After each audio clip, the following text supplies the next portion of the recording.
What up, gamers? You're now in tune to another episode of Winds of the Far East.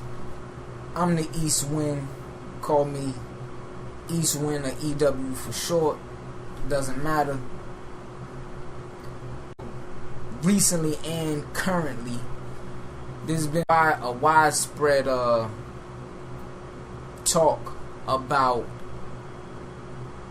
the future of gaming.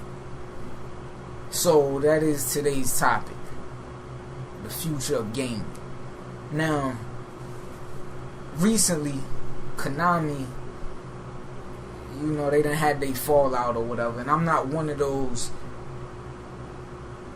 broadcasters, gaming broadcasters that goes to these gaming news outlets and take from their articles and do a broadcast on it. That's just not my thing. 9 times out of 10, my topics come from things I want to explore, things I've talked about with other gamers, and or discussed in forums, like in gaming forums. But this is one I was gonna talk about this anyways. The future of gaming, what is video gaming heading towards, and what's that mean for console gamers, and what it means for the video game industry as a whole. So with that being said, let's jump into this topic. Automatically, the future of video games, what the industry wants is for it to be all digital. Somebody's gonna say, nah, what's he talking about? He's wrong. No, I'm not. All you gotta do is take a look back at the 7th generation. Look at how they wanted to deliver games to you, in which they did. Online stores, where you had to download these games to your console. The thing about it was they couldn't pull it off successfully because it was too many gamers that love physical copies. And I'm one of those gamers myself. There's no way you're going to tell me that you're not going to let me buy a physical copy. That automatically acts they plan right there. Now, somebody's going to say, on the stores, it was made for like the indie games. That's what it would seem like. Initially, that's what it seemed like to me. I was like, alright, cool. You know what I'm saying? We can download some joints we can't get. That was the thing. Like, I was like, alright, this digital store is for games we can't buy at retail. Or, we can't get a physical copy for these. Or the simple fact that the game was too short to warrant a physical copy. So I was like, alright, cool. But some time passed, and then you started seeing the day one digital on the Sony side. I can't speak for Microsoft digital store. All I know is that it's basically the same format, where they wanted to deliver these games to you digitally. Retail with AAA games digitally. Why? That's the question. Why? The answer is they recoup the full price. So the day one digital game is $59.99. It's no cost to the publisher, but they still wanna. It's not the same cost to the publisher as it is if they had distributed the game as a physical copy. So why are they still charging you $59.99? This is something you need to ask yourself as a gamer. And do you pay that price? I'm kind of skewing off a little bit because, I'm in that went on a little tangent because that's, it doesn't make any sense. The digital games that they deliver to you or that they offer to gamers should be half of what the retail price is. These publishers, like, yo, Suits. These publishers, Suits. They don't understand the gaming business. Sometimes I don't even think the people under them understand it. It's all about to see if they can get away with it. And for the most part, they have. People has been buying those day one digital or full price digital games for a minute now. It's been a while. So, with that being said, that is where they want to take it. And with today's current generation of gaming, I'm going to get hate for this. But it's the truth. It's just like they say, the truth hurts. You're already in an all-digital generation. Somebody's going to say, what's he talking about? We can still buy physical copies. Yeah, you're right. You can go to your GameStop, your Best Buy, wherever you get your games from, order it offline, and get a, quote, physical copy. Now, here's where, you gotta scratch your head at. Like, are you actually playing physical copies? Like, you go get that physical copy for PlayStation 4, and you put it in your PlayStation 4. As soon as you put it in, do you start playing? Don't say like, yeah, if it load up a certain percentage, like we could play it in the background. I don't want to hear that. I'm saying as soon as you put it in, does it load up the screen and you could do whatever? Like, you got full access to the entire game. The answer is no. That game has to be ripped to your hard drive, which then makes it a digital game. Somebody's going, what's he talking about? Like, it's not a that's not a digital game. What would you call it then? Because let's compare and contrast this. PlayStation 3. You go on PlayStation Network and you get, let's just say, Flower. You download Flower to your PlayStation 3. Flower is a digital game. They did release the pack, the physical pack for it, but it was first a digital game. So you download Flower, boom. Flower's a digital game. It's on your hard drive. You can access it from the XMB. Now, let's compare that to, the only difference is with that and the PlayStation 4 is there's no disc. Which on PlayStation 4, that's the key for you to be able to play that game. Because I've heard it time and time again that disc has to be in the system for you to play the game, even though it's been ripped to the hard drive. The full game is not on that. It's not 50 gigabytes for, what was it, Grand Theft Auto 5? That's not the whole game. So you're going to tell me that it's still some data left on the disc. It's not. It's basically the PlayStation 4 ripped the data from that game disc, which in essence leaves that disc blank. There is no data on that disc except maybe whatever the key code for you to be able to play the game with the disc in it. So I was gonna say, like, yo, the disc doesn't even spin. Like, you put it in and it's stationary. But I'm gonna say it spins just for the system to say, like, yeah, the key is in the system. Like a car engine. The engine is running. The engine is running because the key has been turned.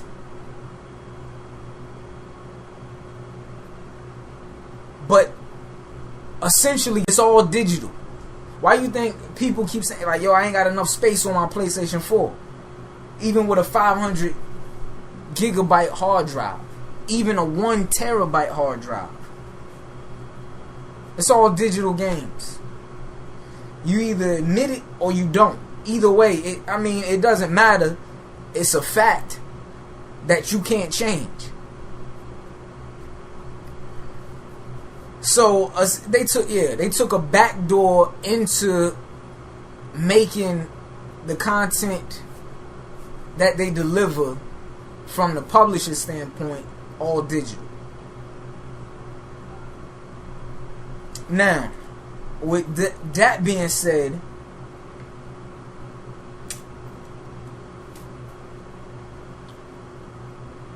what is the actual future of video games?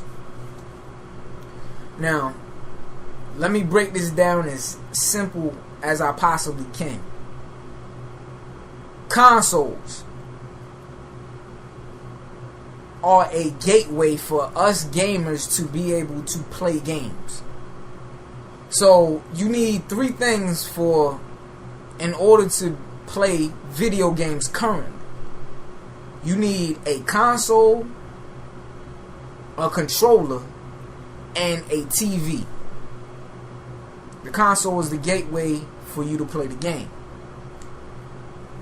The future of video games, as most gamers have imagined for a while now, has always been a fascination with virtual reality. Nintendo tried it with the Virtual Boy. It failed because technically the Virtual Boy did not offer a 3D virtual reality. Virtual Boy was like some lasers, like like laser lines, infrared laser lines, and that ain't really, you know what I'm saying. A lot of people, I think a lot of people got motion sickness from the Virtual Boy. They didn't like it overall, whatever. But that was a failed attempt at virtual reality. Then we got a glimpse into what it would kind of be like with a few movies here and there. First Kid had a virtual reality segment in there when he was in the mall or whatever and doing the virtual reality in the little apparatus joint. So that's always been our fascination. I admit I was fascinated by it too. Like, virtual reality, that would be cool. And then we had some horror joints into it, like Lawnmower Man, and other movies dealt with virtual reality. So with Sony, well, first it was the Facebook Oculus Rift or whatever it's called. I really don't care about that, man. And then not too long after that, Sony announced the Project Morpheus. Now, Project Morpheus is basically based on the 3D TV headsets that Sony had made. And they were selling them for 4 figures. Now, Sony announcing that they were going into the area of virtual reality took the video game industry by storm. A lot of people was hyped, like, yeah, Project Morpheus, we waiting for this, without even thinking about the long term. Project Morpheus, that headset, price, the cost alone should have deterred Sony from either mentioning anything about it currently. They should have waited. If I would have never mentioned that we was doing VR. Research and development first. Like, let's research this and develop it and work out the kinks and, make this actually possible. Not saying that it's not possible. It's just that cost is the number one issue for anything right now. And if you look at the price of those 3D TV headsets, HD TV joints, matter of fact, 4-digit numbers, we talking $999 and up. The highest I seen one for was $1,470.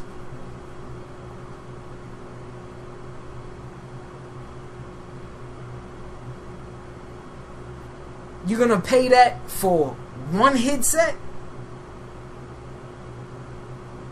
I don't think so. And these Project Morpheus headsets, I'm gonna say the lowest you're gonna be able to get one for maybe is $800. That's more than people pay for their PlayStation 4s. And Sony actually thinks people's gonna... Sure, you got some people that's interested in that headset and they might actually pay it. But it's not enough to warrant a profit. They're gonna lose money again. And they already in financial trouble right now, so it's not smart.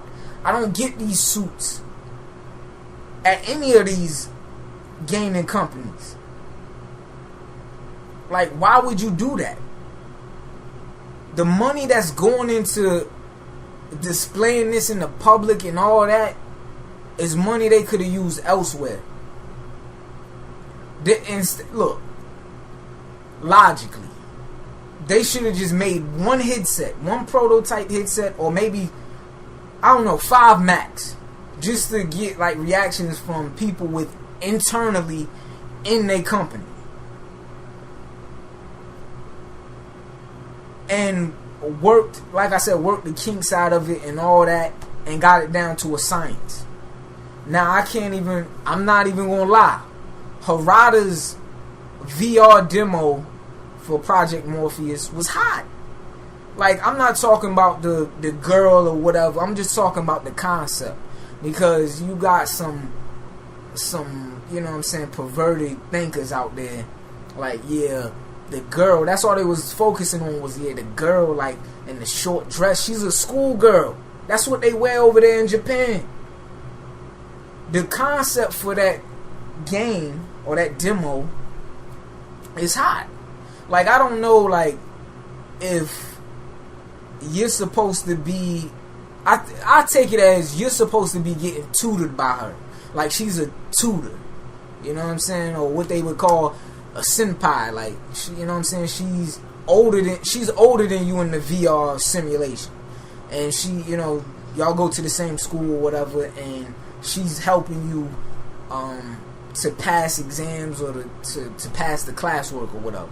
That's how I see it. Or it could be you're helping her.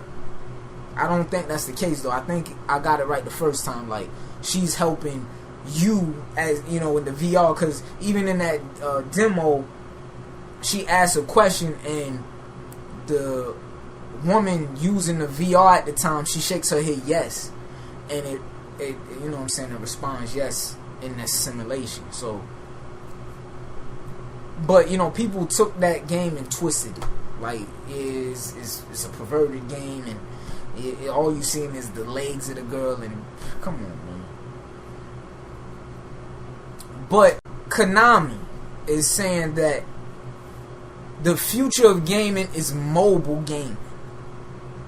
And by mobile, we're not talking about PS Vita or 3DS. We're not talking about portable gaming devices or portable gaming platforms from known established companies. We're talking about mobile gaming as in your smartphone. As in Apple and Samsung and Motorola. And where Konami got this idea from, I don't know.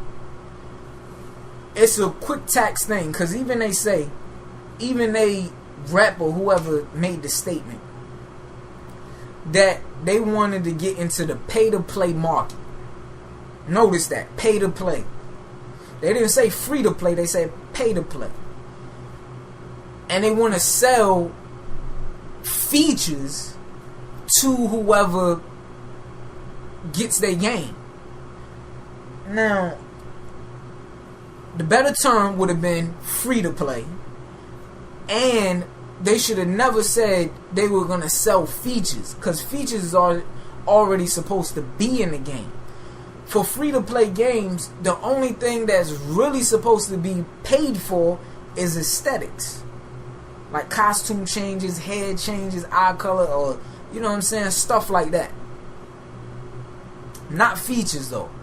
So, they could have killed themselves right there. Who knows, though?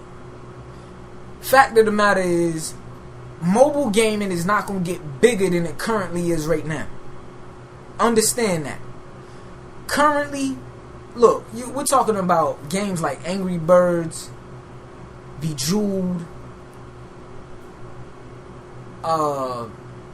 whatever else, man. Like, these have millions of downloads. It's not going to get bigger than that. You're not going to see billion downloads for mobile games. It's just not going to happen. Konami, what are y'all smoking? Why? They not going to trump consoles. Currently, Square Enix, they about to drop that Mevis Final Fantasy. Nobody's going to invest 60 hours in a smartphone playing a JRPG. So the whole issue with that game being on a mobile device is crazy. They would have been better off putting it on a console. As I used to say about certain PSP games and, the like or whatever. It just would have made for a better game had it been on a console, man.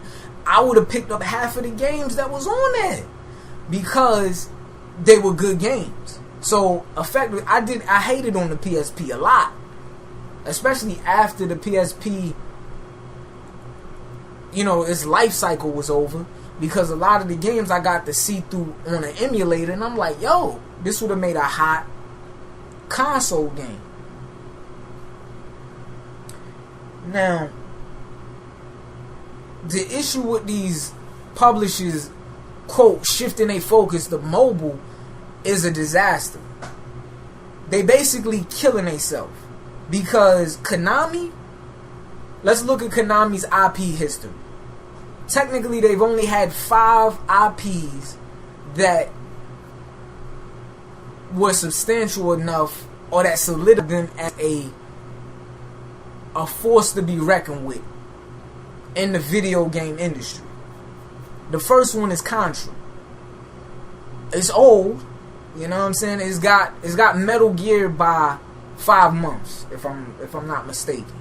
They came out in the same year, but Contra was ahead of Metal Gear. Then you have Metal Gear. Then you have Pro Evolution Soccer.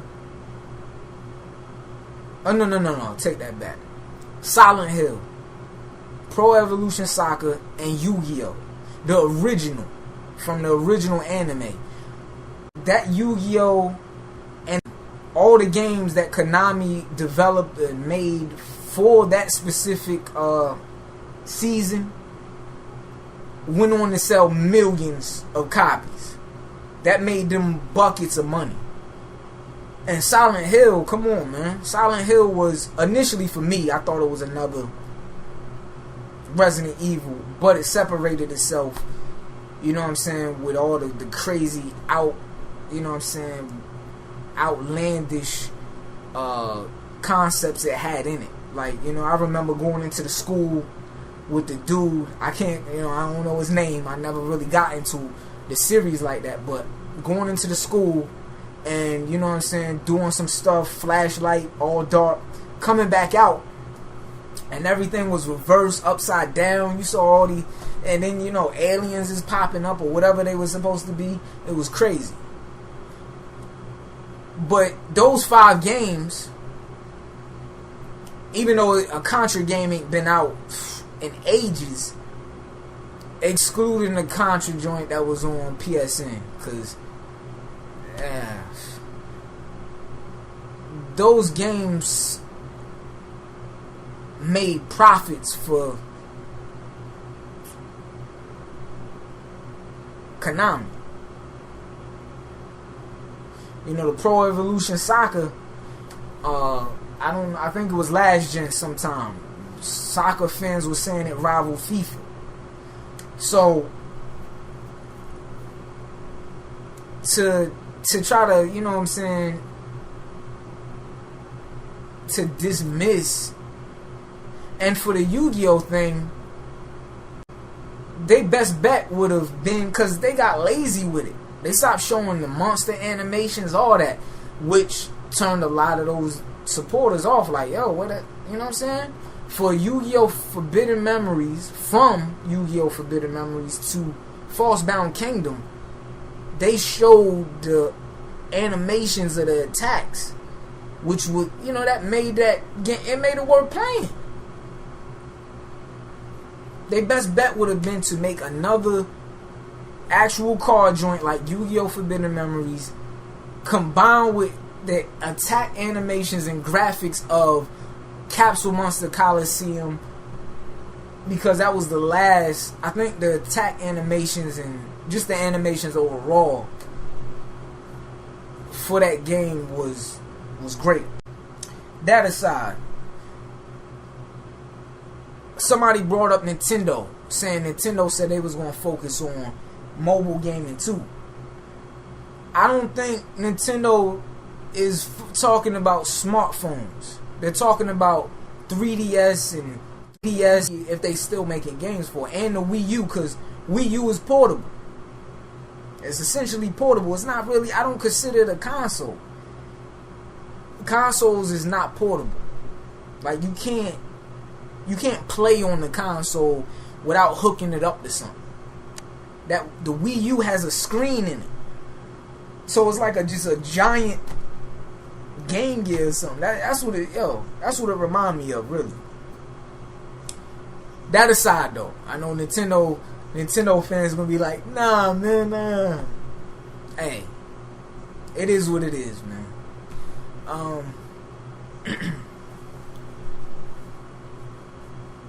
Like I said, but that's no surprise though.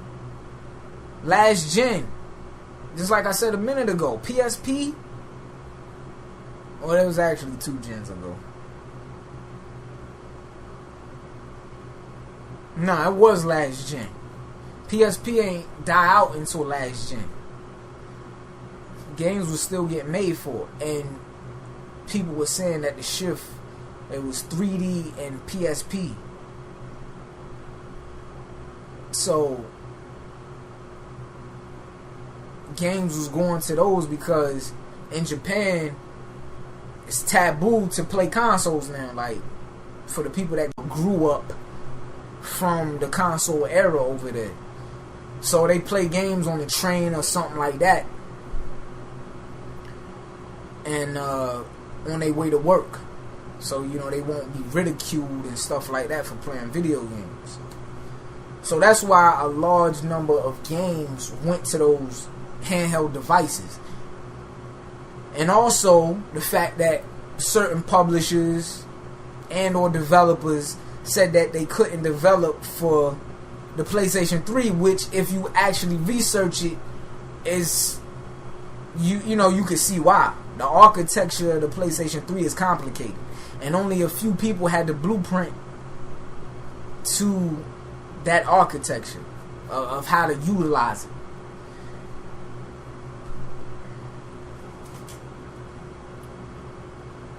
So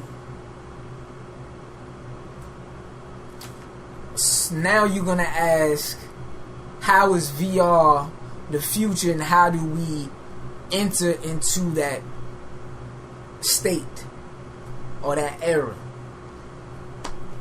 And the answer is this: publishers and gaming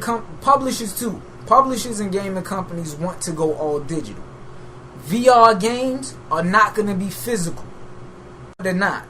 The cloud that so many people are talking about now, and like, yeah, the cloud can do this, the cloud can do that, which is basically, the cloud is just a server. Like, I don't see what we got servers now. What's the big deal? The only difference is with the cloud server, it's bigger. I don't know, like, I couldn't, somebody that helped develop that server or whatever would have to give you specs on it. But essentially, me personally, I think, I'm not going to say it's infinite, but I think they can just keep expanding it for as much data as they need to put in it. So let's just say a game was like a VR game, because that's how you're gonna access virtual reality games in the cloud, in a server that is online. VR games, you will have to be online. Fact. You will have to be online to play these games, because you're not gonna be able to physically hold them. And which is, I'm all over the place, because this topic is just crazy. But just bear with me. Sony, if one of your reps is listening, it would have been smarter for y'all to wait, like I said before, to even announce VR. Virtual reality is going to take off when consoles are no longer present. They no longer have a presence.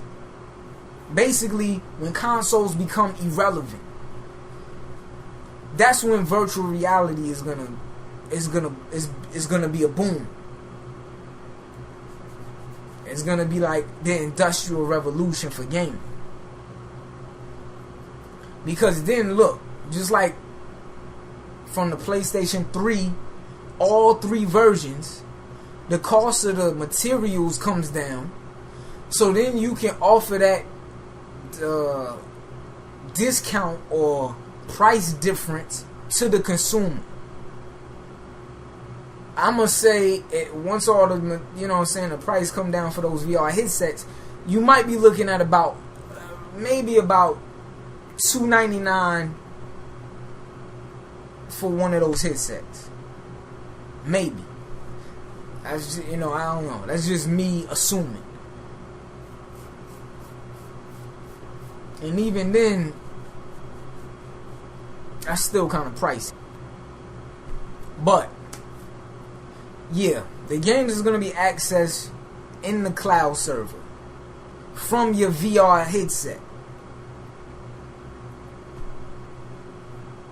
And essentially, this is what it really comes down to. Why is VR gaming the future over what Konami claims mobile gaming is the future of video games? And like I was saying before, before I got off of that, the reason that mobile games have so many millions of downloads is because it's convenience. Konami tried to make the argument like it's the one device that everybody's got with them 24/7, which is not true all the time. Sure, some people carry their phone with them everywhere they go. It is with them 24/7, or just about.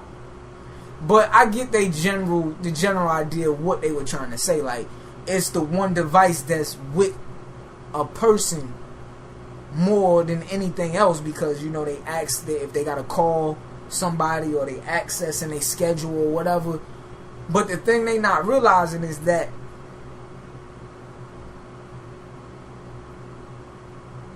the reason that is so many millions of downloads for these games and stuff is because these games, they don't understand at what times these games are being played. These games like Angry Birds and Bejeweled, Candy Crush, all these things are being played at times when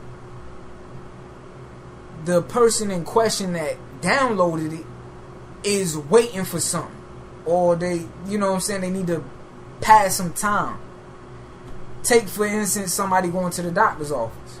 They appointment. They gotta wait a little bit before they get seen. They're gonna play that game, the mobile game they got, just for fun. Nobody's playing these games seriously. These mobile games, as opposed to console games, where people, they going all out, trying to get trophies and whatnot. And somebody's gonna say achievements. Sure, mobile games got achievements too, but it's not records. You don't have a username for mobile games. That's the equivalent of your PlayStation Network username, or your Xbox username, or your Nintendo ID. You know, all your achievements and stuff, you can gloat if you want and show people all these achievements, man. Like, another thing about mobile gaming, some games claim to have like co-op elements, or they might say they have co-op elements where you could play with somebody else, but it's not real time. It's not like if you play on a console, when it says co-op, it's co-op. Whether it's local or online, you're playing with somebody in real time. You're getting some type of interaction, as opposed to a mobile game telling you that you're in a co-op session, but you can't communicate with the other person in real time. It's so many factors that I could bring up that puts mobile gaming in a negative space next to console gaming. And if that's compared to console gaming, what's mobile gaming compared to VR gaming? That joint is obsolete. But yet Konami is so convinced it's not. But whatever, Konami, invest your money there. Mobile gaming is not going to get bigger than it currently is, like I already said. The highest is millions of downloads. That's it. It's a money tactic though. Like, if they could sell you features that would be already in a game, they gonna make money.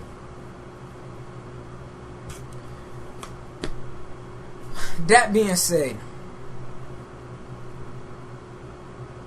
virtual reality, the reason that it is the future is because it's 3D.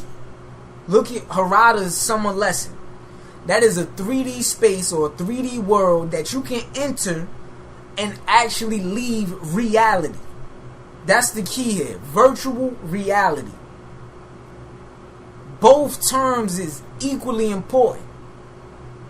It's a virtual world that utilizes our reality. So take for instance, like I said, the Summer Lesson, because that's the only virtual reality game I've seen that has a great concept, at least as it was presented in that demo.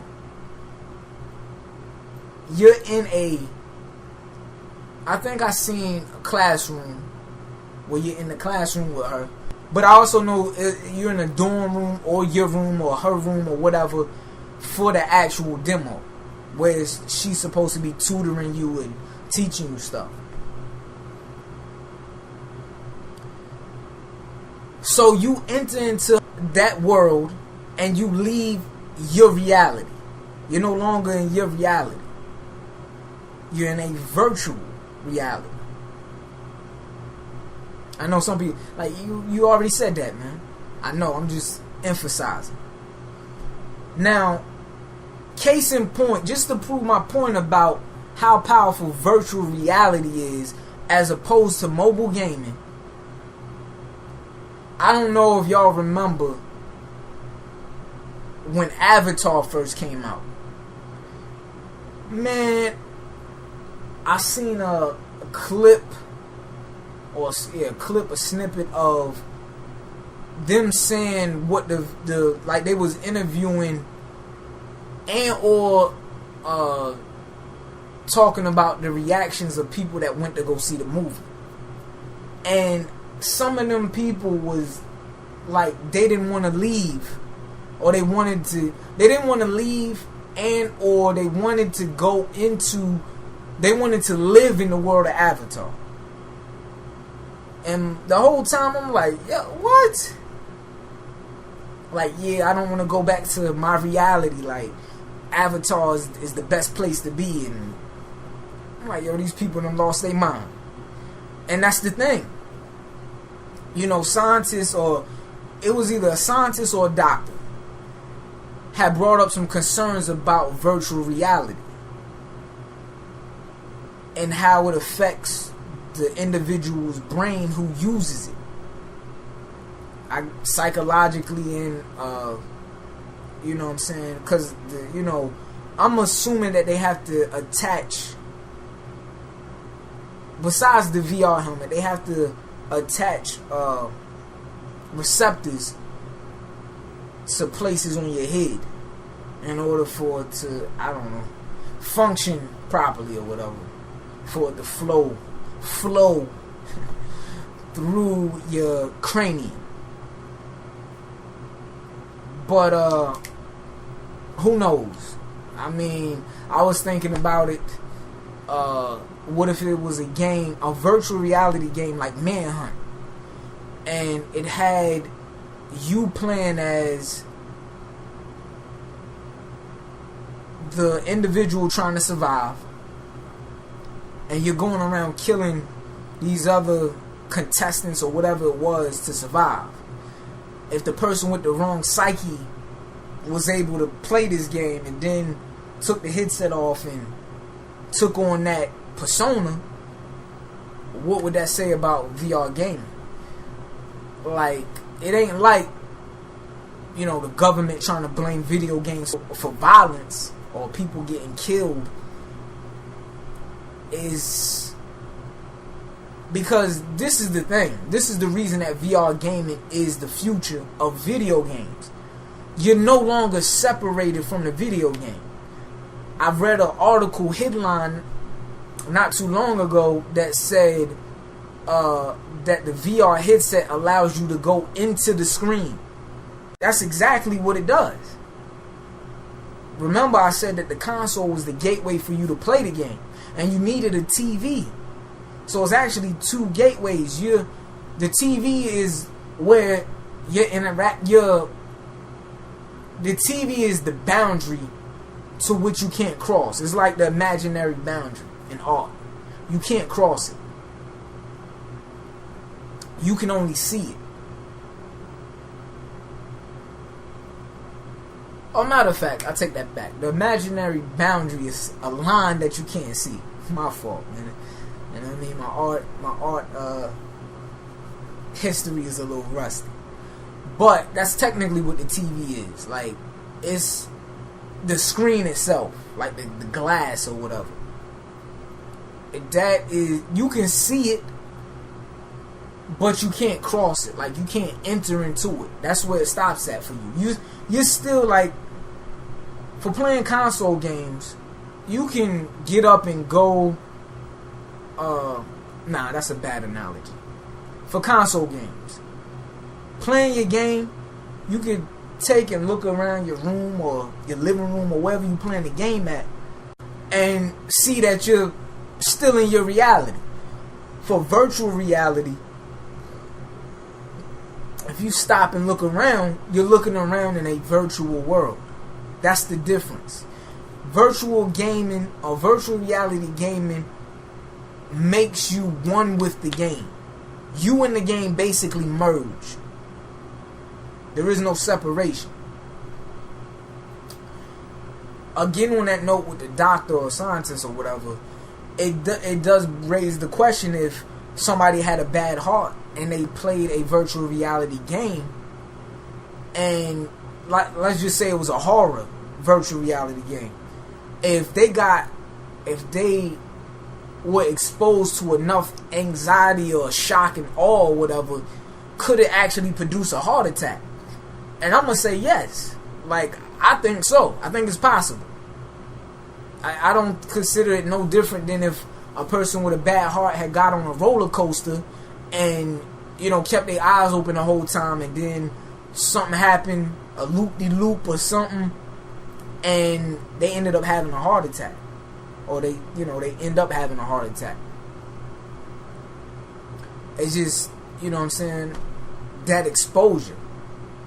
So, yeah, man, that is the future of video games. Virtual reality is fact. Nothing's going to change that. It's more than likely it is going to have its share of difficulties, just because, like I said, currently it's not cost effective. The general gaming population cannot afford that headset. People is, you got the pricing all wrong. Do I? For all the iterations of their 3D headsets, Sony's pricing for them has been 4 digits. The lowest $9.99, and with tax is hitting 4 digits, 1,000 and some change, man. So, and that project, the Morpheus headset is basically the same design as those 3D TV headsets. So you cannot tell me that you expect to pay less for a virtual reality headset. Not only that, why would you? If the TV costs 1,000 and some change, and all you're able to do on that is watch TV, what do you think they're going to charge you for a virtual reality headset that allows you to play video games? You're looking at some serious money. The same, if not more, than what those 3D TV headsets cost. So that's why I'm saying, like, Sony is putting a hole in their pocket, a big hole, that they're not going to be able to fill. They're not going to be able to repair that. They already leaking too much money right now. And just PS4 is selling. Even though PS4 is selling, that's not enough to plug the hole that they made for themselves by squandering money in areas they shouldn't have been in, like phones. But that's something else, man. I'm just saying, like I said, man, I wouldn't have announced that my company was doing VR at all. Project Morpheus would have been a covert, under wraps, underground, black ops operation. No exposure whatsoever. Until number one, the number one thing for me would have been the cost. Like, I don't understand how they not seeing that. Until the materials to make those headsets became cheaper is when I would have been like, okay, yeah, we can announce that we're doing VR, because, you know, it's at least attainable to the general gaming public in some capacity or at some point. Right now it's definitely not. And they trying to pair Project Morpheus with PlayStation 4. Why? PlayStation 4 has already been paired with that camera. Project Morpheus being paired with that, in total, if somebody bought, this is just a what if scenario. If somebody bought the Project Morpheus, the PlayStation 4, the PlayStation Eye, that is, the Project Morpheus headset, I'm gonna just say right now, it would retail for about $1,300. About. It might be more. So $1,300 plus $400, that's $1,700. That's the cost of what some PC owners would call a premium PC, or close to it.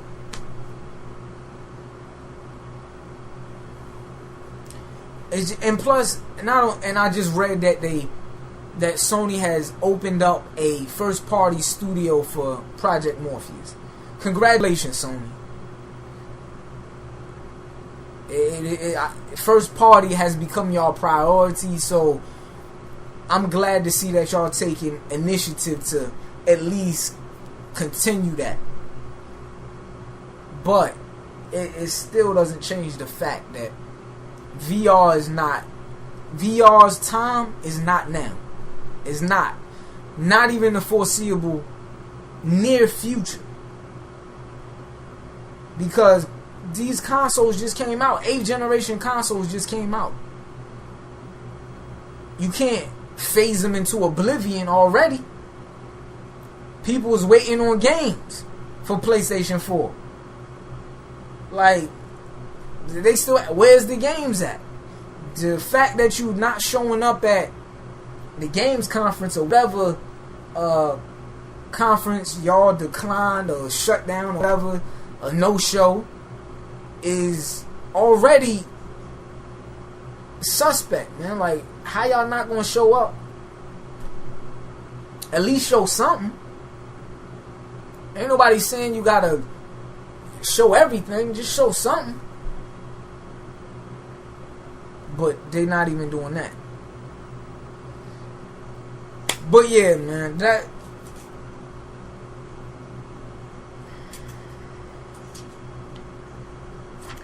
pretty much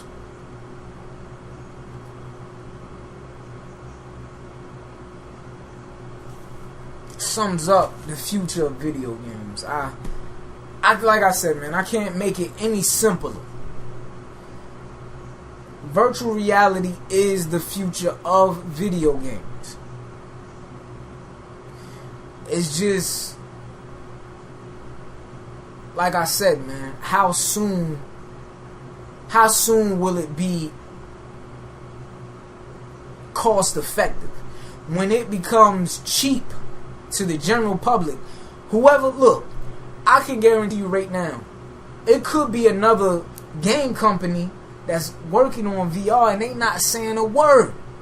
That's the VR company you should watch, because they know that it's not, they can't present that to the general gaming public and expect them to buy it.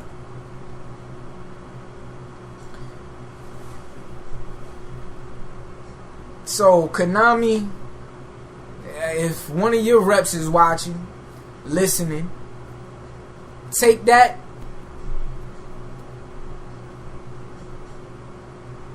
present this to your boss, whoever made that statement, cause they looking real ignorant right now. Mobile gaming is the future.